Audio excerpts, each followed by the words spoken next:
The hollow light asterisk asterisk, they say every dawn begins the same light breaking over the horizon. Shadows retreating into their burrows, but in my world, light never came without consequence. I learned that on the morning the stars refused to fade, the sky burned silver, and for the first time, the world looked afraid of itself. I remember the silence, not the peaceful kind, but the one that presses against your ribs like a secret waiting to explode. The fields around our village shimmered with something that wasn't dew. It was light, trapped in threads, veins of it running through the soil like the earth had been stitched together by something divine. My mother said not to touch it. My father said it was a sign. I only knew it felt alive. That morning, the air trembled. The sheep wouldn't move, the crows vanished, and the wind stopped pretending to care. Then it began, the hum, soft at first, like the murmur of 1,000 forgotten voices. It came from beneath us, from inside the light. The elders gathered in the square, their faces half shadowed by fear and reverence. They spoke of the hollow light, an omen from the old time, when the veil between realms was thin and truth was too heavy for mortals to hold. I was 17, still half wild and half wonder, when the light called me. It didn't speak, not in words, but in feeling, like a hand brushing your mind, too gentle to resist. I remember the pull, warm, magnetic, certain.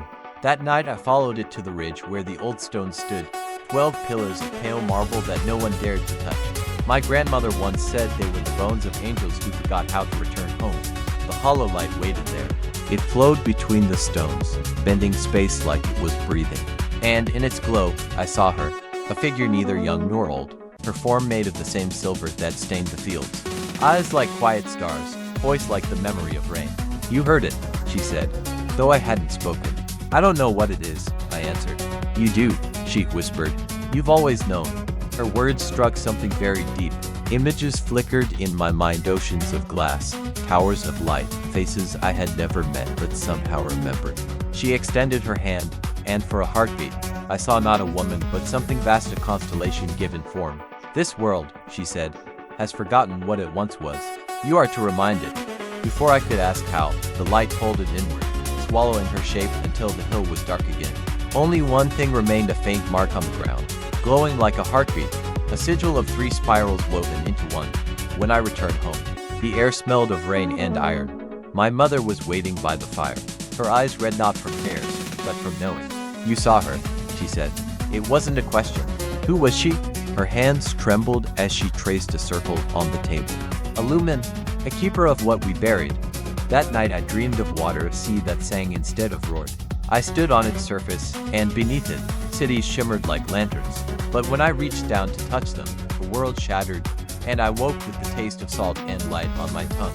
The next day, everything began to change. The animals wouldn't eat. The rivers glowed faintly under the moon. People whispered that time itself had started to bend, days longer, nights shorter, stars misaligned. And in the center of it all, the sigil began appearing everywhere, on tree trunks, on doors, even in the sky's reflection in still water. One evening, a traveler arrived wrapped in a cloak of dusk, his eyes knowing too much. He called himself Arain, though his voice carried an accent from nowhere I recognized. You touched the hollow light, he said before I even greeted him. How do you know? Because it marked you. I looked down, and for the first time noticed it, faint lines of silver beneath my skin, pulsing softly in rhythm with my heartbeat. What does it mean? I asked. It means, he said quietly, you've been chosen to remember. Arain stayed in the village for 3 days. He spoke little, ate less, but watched everything with the kind of silence that only those who've lived too long can afford. On the 3rd night, he found me again by the stones. The light was stronger now, almost blinding. The veil is thinning, he said. Soon, the hollow light will open completely. When it does, the old world will reach through. And if it shouldn't, then we will cease to be what we are. I wanted to laugh, to call it superstition. But the air around us was trembling again, the same hum, louder now, deeper. And then I saw them, shapes forming in the light, outlines of beings that didn't belong to earth or sky. They moved like thought, fluid and eternal. Arain stepped closer to the glow, his hand raised. They're remembering us, he said softly. After all this time, the figures turned toward me. Their faces, if you could call them, that shifted like reflections in rippled water. One reached forward, not to harm, but to recognize. I felt it in my bones, a surge of something older than memory. For a moment, I wasn't myself. I was everyone who ever lived. Every voice, every fear, every flicker of light in the dark. And then it was gone. When I opened my eyes, Arain was on his knees, the air thick with silence. "You saw what lies beyond," he murmured. "I saw. Us," I whispered. "All of us." He nodded. "The hollow light shows truth. But truth demands return." From that night onward, I couldn't look at the world the same way. The trees seemed to breathe slower, the stars pulsed like heartbeats, and when I closed my eyes, I could hear the whisper of the light soft, patient, waiting. Days turned into weeks. People began to leave, unable to bear the feeling that reality itself was unraveling. Others stayed, drawn by faith or fear. It was hard to tell which. I stayed because the light wouldn't let me go. One night, the sky fractured against silver cracks running through the darkness, spilling radiance like spilled ink. And from those cracks came voices. Not human, not divine, something in between. They spoke a name, my name, over and over, until it didn't sound like a word anymore, but a calling. Arain found me standing at the ridge, eyes wide with awe. "It's happening," he said. "What is?" "The awakening. The hollow light remembers you, and through you, the world will remember itself."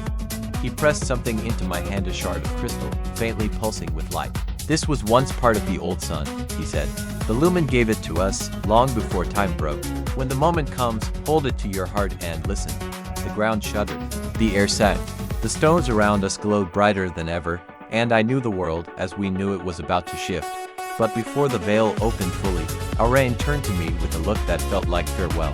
"Whatever happens next," he said, "remember, light does not only reveal, it also blinds."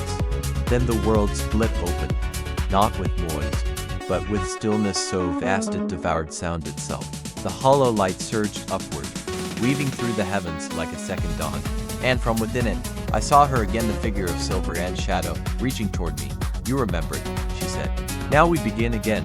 The world dissolved into brilliance, and I understood this was not an ending. It was a return. But the question lingered, quiet as breath. What are we returning to? The morning after the light split the sky, the world felt hollow, as if it had exhaled a breath it had been holding for centuries. I woke on the ridge, the crystal still warm in my hand, the sigil etched faintly across my palm like a pulse. The village was silent, though the air vibrated with movement and invisible rhythm I could feel in my bones. Something had changed. Everything had changed. I didn't need to look to know Arain was gone. The place where he had knelt by the stones was empty, the dust disturbed, but no trace of his passage beyond the fading scent of dusk. I could have panicked, could have called for him, but the light whispered first. A soft, relentless tug, like a string pulling me toward the horizon. My feet moved without thought, carrying me through fields still luminous with the residue of silver threads. The villagers avoided me. Some stared with awe, others with fear. Few dared speak. One child followed me for a time, clutching a tattered blanket, eyes wide with wonder and suspicion. I tried to smile, but my face felt alien, like a mask borrowed from someone who had lived many lifetimes and remembered too much. The sigil burned faintly, a guide I could neither resist nor fully understand. It led me beyond the familiar forests, past rivers that no longer ran, only flowed in suspended pools of light. And then I saw it, the first gate. It wasn't a door, nor an arch, nor a threshold I could define. It was a shimmer in the air, a fold in the world, edges bending like glass in sunlight. Through it, I glimpsed a land both impossible and familiar, a city suspended on water that reflected not the sky but the stars themselves. Buildings constructed of light and shadow intertwined.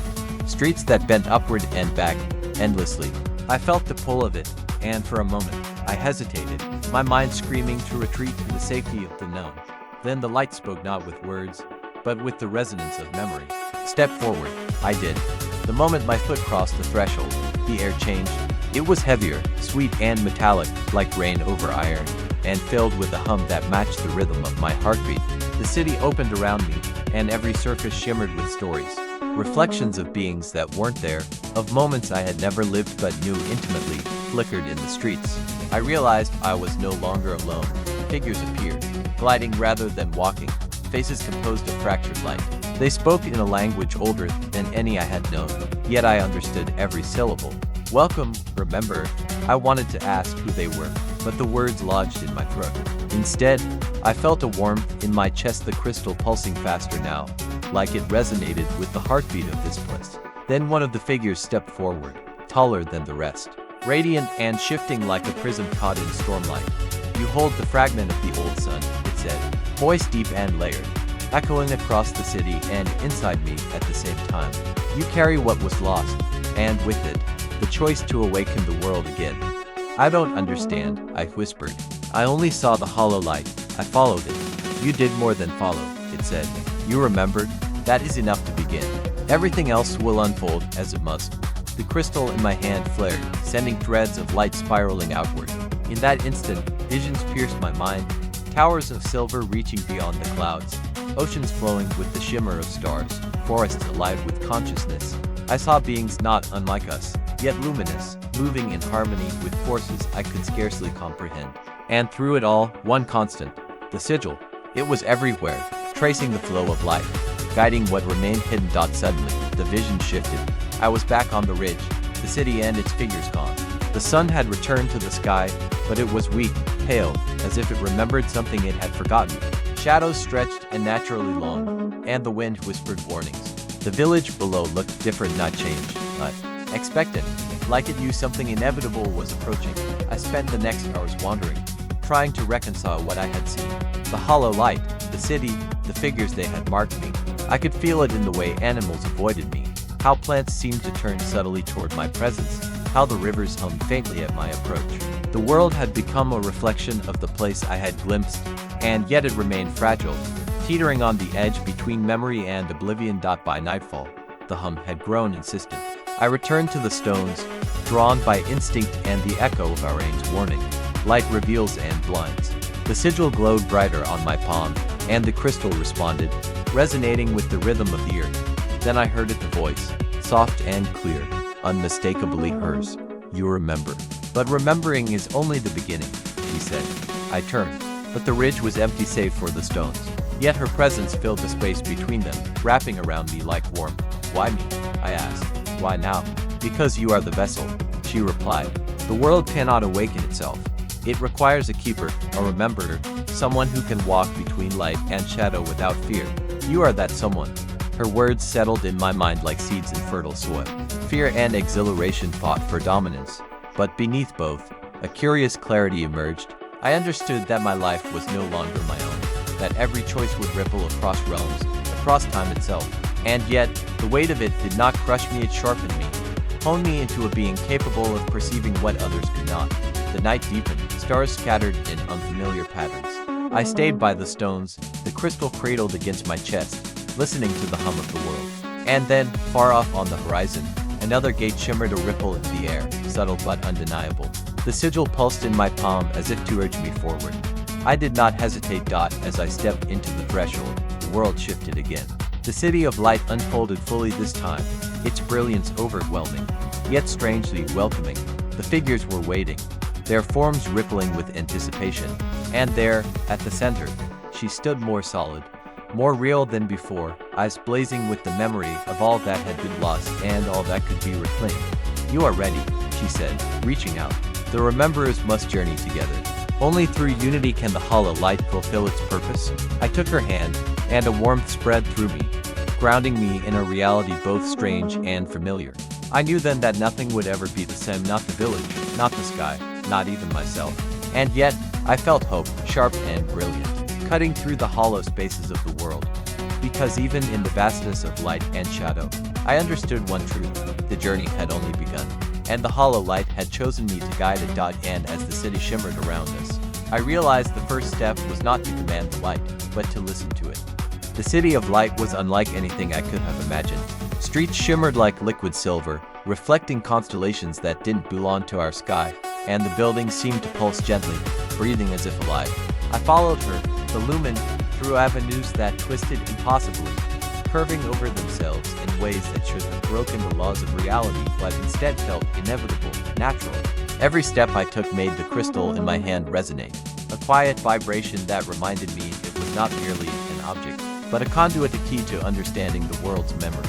The figures, the other rememberers, emerged as we moved. Some looked human, others blurred lines between forms, shifting like prisms, faces and bodies refracting into countless possibilities. They acknowledged me with nods or silent glances, and in their eyes I saw stories I had not yet lived, emotions I had not yet felt. We were not strangers. We were echoes of one another, drawn together by the same pull of the hollow light. You will learn, the lumen said, her voice soft yet carrying through the city as if it were a river flowing in all directions. That the hollow light does not just show truth, it tests it. Everything it reveals can be bent, distorted, reshaped. Your task is to walk the line between what is and what could be. To remember the world as it was and to imagine it as it must become. We arrived at a vast square. At its center a pool of water that reflected the sky not above, but what lay beneath it. Stars swirled in the black mirror, and I felt a tug deep in my chest, as if the pool knew something about me I did not yet remember. The lumen knelt beside it, touching the surface with delicate fingers, and the water rippled outward, sending light like a pulse through the square. The other rememberers gathered around, their hands extended toward the pool, and for a moment, I feared to step closer, afraid the light might consume me. But I did. The water accepted me, and I saw visions again, not fleeting this time, but vivid and persistent. I witnessed the creation of the first cities, the birth of rivers, forests alive with consciousness, creatures that existed only in fleeting glimpses of memory. Then, the visions turned darker, not in the sense of destruction, but of neglect, of things forgotten, of potential abandonment. Entire civilizations faded, not by calamity, but by oversight, by refusal to see the deeper truths beneath their existence. I gasped, pulling back slightly, and the lumen's hand found mine. Do not fear what you see, she whispered. The hollow light shows not only what was lost, but what may be reclaimed. Remembering is power, but remembering alone is not enough. You must act. Before I could question her further, the crystal pulsed violently in my hand, and the water of the pool erupted in light. Shapes formed above, its surface shapes of beings not yet born, of worlds that waited to be remembered. They reached toward us, as if calling for recognition, for guidance, for someone to lead them from the shadow of forgetting. You are chosen, the lumen said, her eyes reflecting the pulsating forms, because you can hold both the light and the shadow without succumbing to either. But choice carries consequence. The world you remember is fragile. Every action ripples through it, and every hesitation may fracture it beyond repair. I felt the weight of her words like gravity pressing into my chest. The other rememberers were silent, their attention fixed on the visions, some with awe, some with fear, and some with determination I could only aspire to. I realized then that the hollow light was not just a test of memory, but a test of will. It demanded courage, patience, and the ability to act without certainty. Hours, maybe days passed as I studied the city, learning its rules, listening to the whispering of its structures, and understanding that even here, light had its own memory, its own intent. Every building, every street, every reflection of the stars held information, a record of what had been and what might yet come. I began to map it in my mind, connecting threads, tracing currents of thought and energy until the city felt less like an impossible landscape and more like a living, breathing organism, waiting for guidance. Then came the first trial. A gate appeared on the edge of the square, unmarked and silent, yet radiating a presence that set my nerves alight. The lumen approached me, her form now brighter, more defined. This gate will show you your shadow, she said, not in darkness, but in reflection. What you resist most, what you fear to face, will be placed before you. Remember, you are a rememberer first, and human second. You must pass, or the hollow light cannot fully awaken. I hesitated, heart pounding. I had seen shadows before, yes, in memories, in fleeting fears, but nothing like this. The gate seemed to pulse, breathing, alive with expectation. Slowly, reluctantly, I stepped forward. The world shifted. The city dissolved around me, replaced by a forest of silver trees, their leaves glinting like starlight. I recognized it instantly. This was the memory of my childhood, twisted by neglect and the passing of years I had ignored. Faces appeared, familiar and distant, moments I had chosen to forget. My father's laugh, my mother's worried gaze. Friends who had left and vanished into shadows all confronted me simultaneously, their eyes demanding acknowledgement. The hollow light flowed through me, showing me every choice I had ignored, every path I had not taken, every failure to act. My limbs trembled, my mind screamed, but the crystal in my hand pulsed like a heartbeat, grounding me. I remembered then her words, "You can hold both the light and the shadow." And I did. The forest shimmered and changed, folding back into the city of light. The gate closed behind me, leaving only the pulsing square and the lumen's gaze. "You have passed," she said, "not because you are perfect, but because you remembered, and remembered without fleeing. Only those who face their shadow can guide the hollow light, I exhaled, feeling the weight of my failures lift, replaced with clarity, with a sense of purpose deeper than anything I had known. The other rememberers stepped closer, their expressions softening, acknowledgement and respect in their eyes. Together, we approached the pool once more, hands touching its surface in unison. The water rippled, more violently now, light spilling upward, forming paths, doors, and bridges across impossibilities. "This is only the beginning," the lumen said. "Beyond these gates lie the worlds forgotten, the truths ignored, the realms that have waited for rememberers to guide them. Each step will challenge you, each choice will define not only your path but the fate of those yet to be born. The hollow light demands both courage and heart." I held the crystal tighter, its warmth spreading through my chest. I could feel the pulse of the city, the heartbeat of the worlds beyond, the call of the forgotten realms. And despite fear, despite uncertainty, I knew I would step forward, because the hollow light had chosen me. And now, it was my turn to remember the world. The days in the city of light blurred together, yet each was charged with meaning. As if time itself had surrendered its rhythm to the hollow light, the crystal pulsed constantly now, not just in my hand, but through my chest, sensing with the subtle vibrations of the city. The invisible currents of energy that shaped everything around me. I had begun to understand that this place was alive not in the way a tree or a river is alive, but in the way memory itself is alive, constantly shifting, remembering, and shaping the world according to what it held. The lumen led me to a tower that rose impossibly into the sky, spiraling upward like a river frozen in light. "Here, you will learn to listen," she said. "Every fragment of the hollow light carries a story. Every reflection, every shimmer, is a thread in the web of worlds. To guide the light, you must understand not only your memories, but the memories of everything that exists, that has existed, and that could exist." The ascent was dizzying. The staircase spiraled endlessly, and each step I took seemed to echo in realms unseen, vibrating with possibility. When I finally reached the summit, the city sprawled beneath me, a kaleidoscope of reality and reflection. The horizon shimmered with gates, some small, some immense, each leading to worlds I had never imagined. "You must choose a path," the lumen said. "Not to conquer, not to cling, but to witness, to remember, to restore. The hollow light flows through you, but it also tests you. Each world will demand something from you, and each choice shapes not only what you see, but who you are." I looked down at the crystal. Its pulse quickened, a heartbeat of urgency.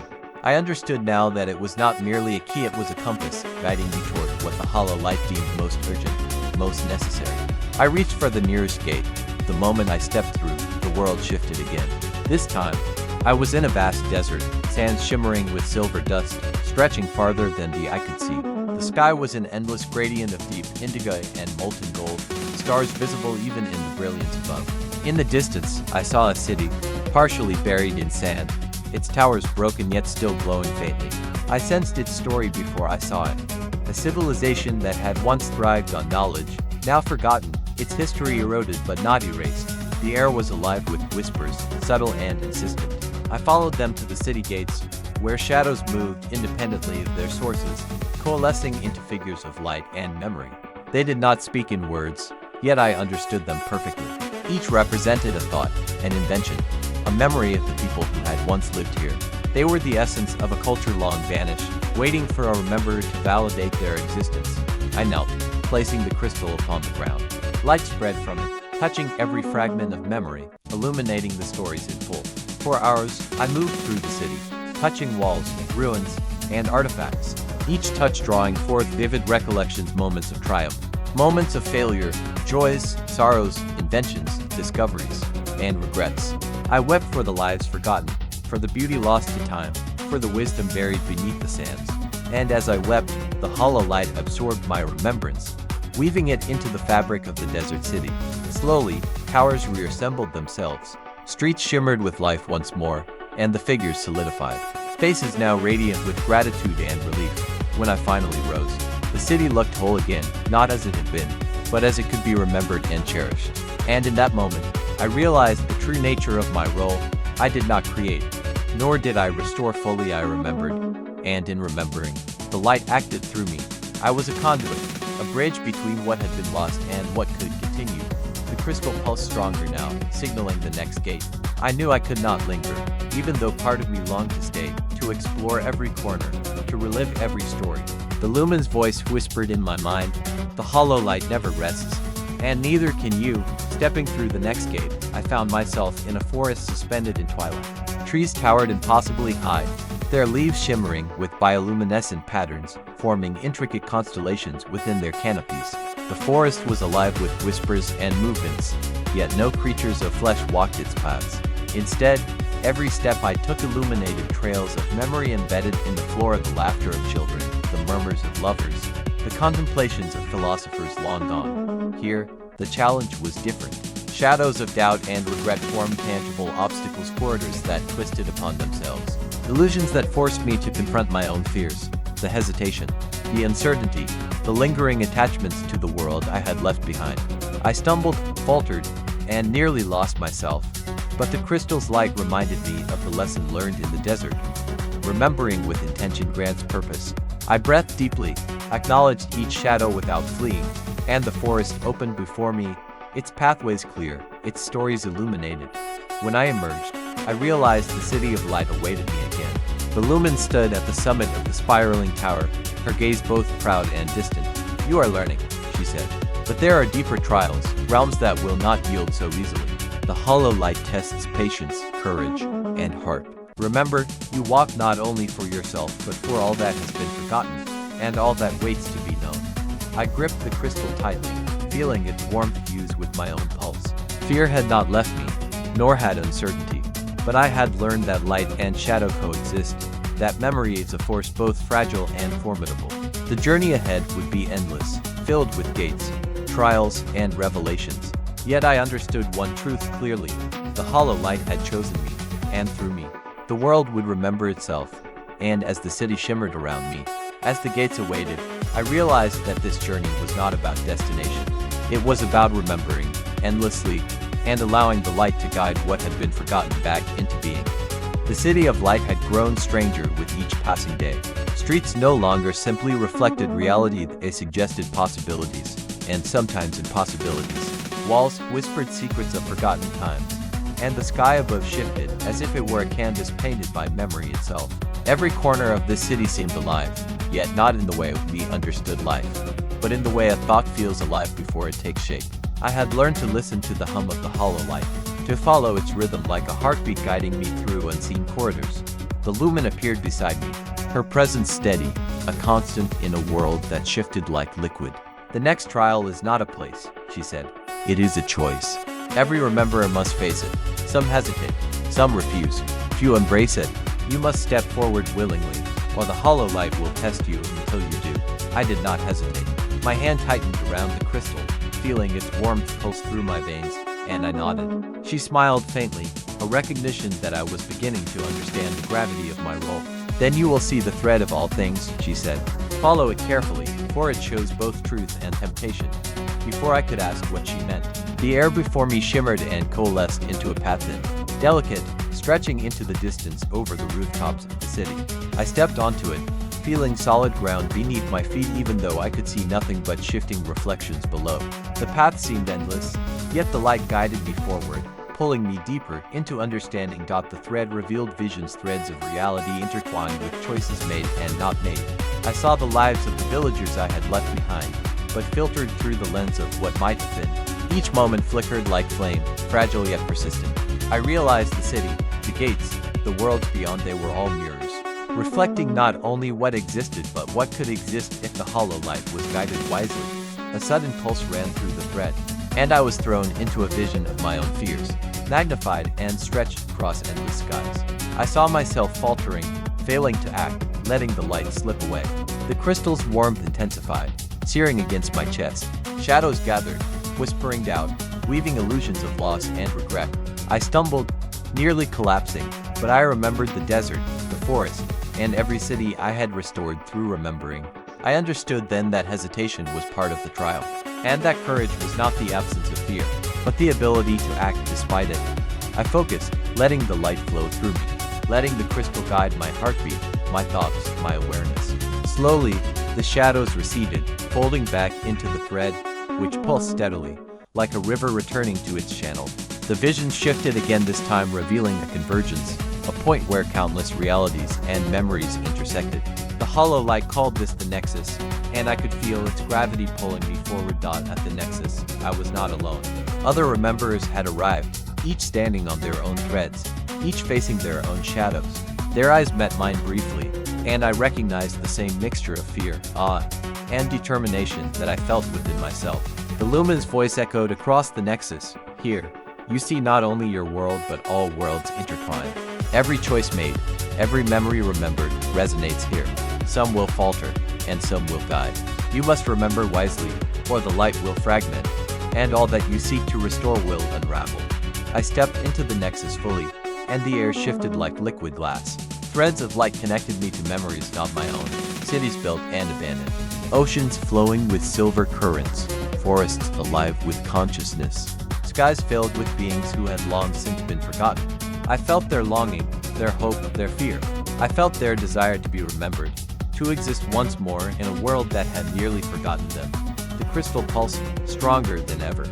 I understood then that it was not just a key, not just a guide, it was a heart, beating in rhythm with the hollow light itself. And the light demanded acknowledgement, demanded remembrance, demanded action. I reached out with my mind, my heart, my very being, and allowed the memories to flow through me, merging, intertwining, becoming coherent under my guidance. The Nexus responded. Threads of reality shifted, aligning with purpose, illuminating the paths of possibility. I saw worlds that could flourish, civilizations that could thrive, and landscapes that could endure. I saw the hollow light extend outward, touching realms I had not yet visited, spreading remembrance like a tide washing over forgotten shores. And then, at the center of the Nexus, I saw her, the Lumen, radiant and serene, yet now more luminous, almost corporeal in her presence. You are learning, she said, voice like a river flowing through the cosmos. But remember, the hollow light does not forgive ignorance, and it does not reward hesitation. You are now a keeper, but keepers must act without doubt, lest the light scatter. I nodded, feeling the weight of responsibility settle on my shoulders, heavy yet invigorating. The threads pulsed beneath my feet, the crystal in my hand thrilled with life, and the memories of countless worlds whispered their thanks, their pleas, their anticipation. I was not alone, and yet I was uniquely responsible. The hollow light had chosen me, and now it demanded more than observation, it demanded stewardship. The Nexus began to shift, dissolving into new patterns. New paths, gates appeared in every direction, each leading to worlds unseen, trials untested, and memories waiting to be remembered. I inhaled deeply, feeling the pulse of the light synchronize with my own, and stepped forward, because the journey of remembering never ends, and the hollow light will always call those chosen to witness, to act, and to restore. And I was ready to answer.